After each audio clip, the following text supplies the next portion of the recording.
ജനന മഹോത്സവ കാലത്ത് ക്രിസ്തുവുമായുള്ള ബന്ധം ആഴപ്പെടുത്തുവാൻ പ്രാർത്ഥനയും ധ്യാനവും പ്രധാനമാണ്.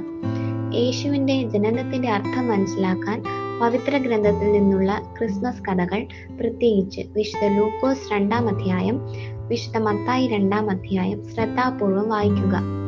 ശാന്തവും വിനീതവുമായ മനസ്സോടെ ദൈവത്തോടുള്ള നന്ദി അറിയിക്കുകയും തന്റെ കരുണ അനുഭവിക്കുകയും ചെയ്യുക.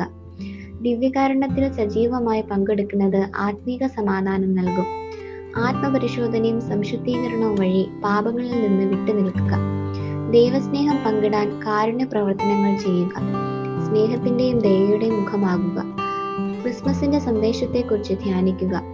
യേശുവിന്റെ മാതൃക പിന്തുടരാൻ ആത്മാർത്ഥമായി പ്രാർത്ഥിക്കുക. നിശബ്ദതയിൽ ദൈവശബ്ദം കേൾക്കാൻ സമയമെടുക്കുകയും വിശ്വാസത്തിലൂടെ നവീകരണം തേടുകയും ചെയ്യുക. ഈ സമയത്ത് ആത്മീയ വളർച്ചയ്ക്കും ക്രിസ്തുവുമായുള്ള അടുപ്പത്തിനും വഴിയൊരുക്കുന്ന ഓരോ ചിന്തയും പ്രവൃത്തിയും നമ്മെ ദൈവ സമീപത്തേക്ക് കൂട്ടിച്ചേർക്കും.